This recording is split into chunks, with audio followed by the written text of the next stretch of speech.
Good evening everyone. आज मैं कक्षा 7 के बच्चों को पाठ 3 शब्द ज्ञान पढ़ाऊंगी। इसमें सबसे पहले हम लोग, जैसा कि शब्द ज्ञान से हमारा अर्थ निकल रहा है कि शब्दों का ज्ञान, मतलब जो हम शब्द प्रयोग करते हैं, शब्दों के द्वारा ही भाषा का जन्म हुआ है। तो शब्द जब प्रयोग करते हैं तो उनका ज्ञान होना बहुत जरूरी है। तो सबसे पहले हम जानेंगे शब्द किसे कहते हैं।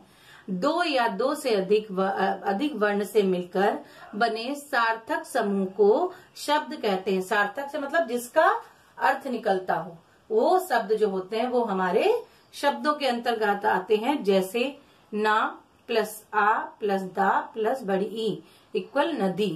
तो क्या है ना, क्या है आपका ना जो है आपका व्यंजन है, इसलिए इसमें स्वर इसमें जोड़ा गया है। फिर दा है, दा के साथ बड़ी ई आपका व्यंजन जुड़ गया है मात्रा के रूप में, तो आपका नदी बन गया। नदी जैसे ही कहते हैं तो आपको समझ में आता है कि नदी जहाँ पानी बहुत होता है उसे नदी कहते हैं। शब्दों के भेद। अब शब्द कितने प्रकार के होते हैं? शब्दों के 4 भेद हैं। अर्थ के आधार पर पहले हैं, 4 भागों में बांटा गया है शब्दों को।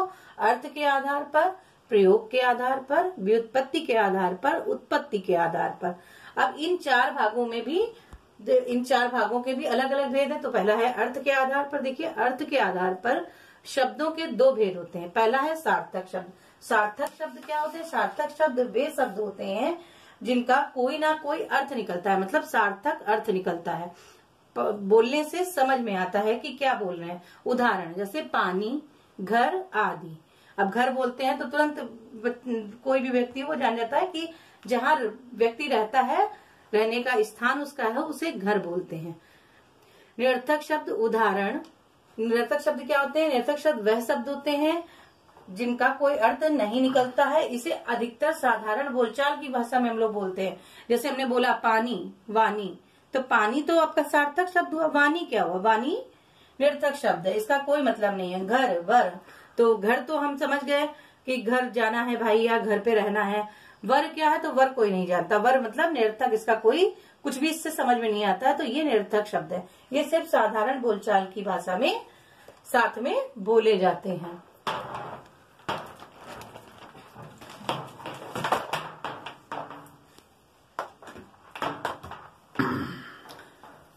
प्रयोग। अब दूसरा है प्रयोग के आधार पर शब्दों के 2 भेद होते हैं। पहला है विकारी, दूसरा है अविकारी।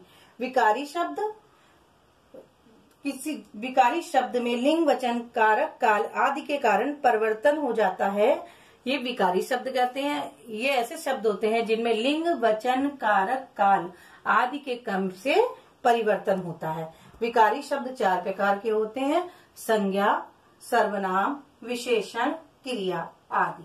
ये 4 जो हैं आपके विकारी शब्दों के 4 प्रकार हैं। अब अविकारी शब्द। अविकारी शब्दों में लिंग, वचन, कारक, काल आदि के कारण कोई परिवर्तन नहीं होता है, वे अविकारी शब्द कहलाते हैं। जैसे ये भी 4 प्रकार के होते हैं। क्रिया विशेषण, संबंध बोधक, समुच्चय बोधक और विस्मय आदि बोधक। तो ये 4 प्रकार के होते हैं। इनके बारे में मैंने पढ़ाया आपको। क्रिया विशेषण क्या होता है, संबंध बोधक क्या होता है, आप क्लास 6 में ये सब पढ़ चुके हैं, तो आपके पता होगा आपको। तो थोड़ा सा ध्यान करिएगा और फिर से एक बार पढ़िएगा। व्युत्पत्ति के आधार पर शब्दों के 3 भेद होते हैं। तीसरा आपका शब्दों का कौन सा भेद था? व्युत्पत्ति के आधार पर। तो कितने भेद है? 3 भेद होते हैं। रूढ़ शब्द, यौगिक शब्द, योग रूढ़ शब्द। तो रूढ़ शब्द कौन से होते हैं? ऐसे शब्द जिनमें कोई जोड़ नहीं है लेकिन वे अर्थ में पूर्ण हैं, रूढ़ शब्द कहलाते हैं। ऐसे शब्द जिनमें कोई जोड़ नहीं है, मतलब जोड़ जिनको अगर तोड़ा जाए तो वो उनका कोई महत्व नहीं रह जाता। जैसे नाक, ना और का, बड़ा और का को अलग कर दिया जाए तो कोई अर्थ नहीं रह जाएगा उनका। सबको अलग अलग करके अगर लिख दें, लेकिन एक में जोड़ के लिखते हैं तो नाक एक रूढ़ शब्द बना। इसी तरह से कान, घर, फल, जल। फल को अगर हम विच्छेद कर दें, फा और ला को अलग अलग करके लिख दें तो फा और ला वर्ण रह जाएंगे, वो शब्द के रूप में नहीं आएंगे। तो ये हो जाएंगे आपके रूढ़ शब्द। दूसरा है यौगिक शब्द। 2 शब्दों के योग से बने ऐसे शब्द जिनका अर्थ यथावत रहता है, अर्थात अर्थ बदलता नहीं, ऐसे शब्द यौगिक शब्द कहलाते हैं। ध्यान से, 2 शब्दों के योग से बने ऐसे शब्द जिनका अर्थ यथावत रहता है, मतलब अर्थों में कोई परिवर्तन नहीं आता है, तो वो यौगिक शब्द कहलाते हैं। जैसे देवालय। देवों के रहने का स्थान, देवालय। तो हम अगर इसको अलग कर दें, देवालय को, देव प्लस आलय, तो देव माने भगवान या ईश्वर प्लस आलय माने घर, तो दोनों का अर्थ अलग अलग निकल रहा है, उनमें कोई परिवर्तन नहीं आ रहा है। तो यौगिक शब्द ऐसे होते हैं जो दो या दो से अधिक जुड़ने पर कोई भी अर्थ में परिवर्तन नहीं होता, वो शब्द यौगिक शब्द हैं। योग रूढ़ शब्द, योग रूढ़ शब्द जो शब्द दो या दो से अधिक शब्दों के योग से बनते हैं, दो या दो से अधिक शब्दों के योग से बनते हैं और किसी विशेष अर्थ के लिए प्रसिद्ध हो जाते हैं।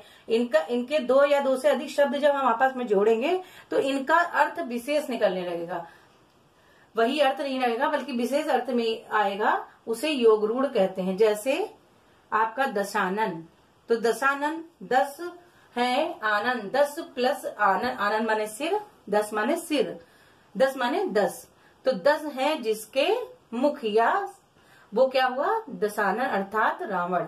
तो रावण एक क्या है, विशेष अर्थ में आ गया, तो इसलिए योग रूढ़ शब्द है। उत्पत्ति के आधार पर, अब आपका चौथा पॉइंट था उत्पत्ति के आधार पर। उत्पत्ति के आधार पर शब्दों के 4 भेद होते हैं। इसके 4 है, पहला है तत्सम, दूसरा है तद्भव, तीसरा है देशज, चौथा है विदेशी।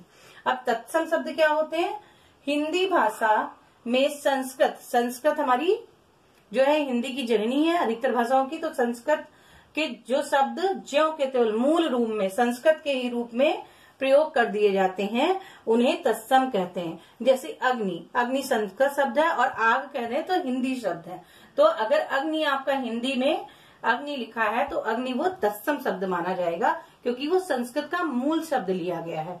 इसी प्रकार से तद्भव, तद्भव शब्द जो तत्सम शब्द हिंदी भाषा में आकर कुछ परिवर्तित हो गए हैं उन्हें तद्भव कहते हैं। जैसे अग्नि का आग, हिंदी उसकी निकाल दीजिए, उसको परिवर्तित कर दिया गया आग के रूप में, तो आग है, तो उसका मतलब जिसका अग्नि का आग, सर्प का सांप आदि, ये सब क्या है, तद्भव शब्द होते हैं जो हिंदी में परिवर्तित होकर प्रयोग हुए हैं।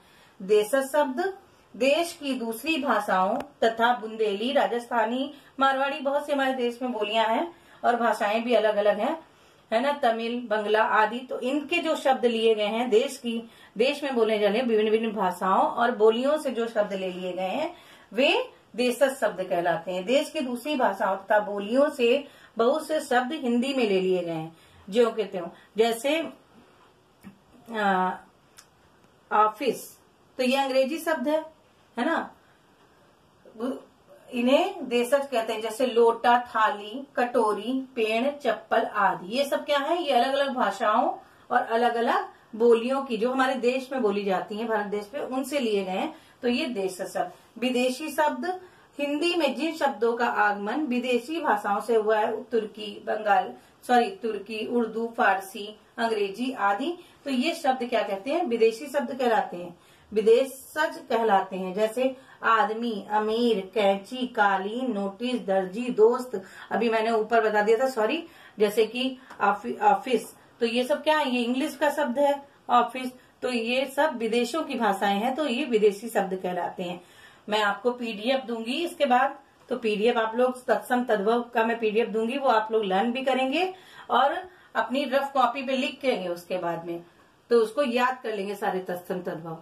और ये आप फिर से ये चैप्टर का मैंने पीडीएफ दिया है, इसको एक बार फिर से पढ़िएगा जिससे आपको समझ में आ जाए। धन्यवाद।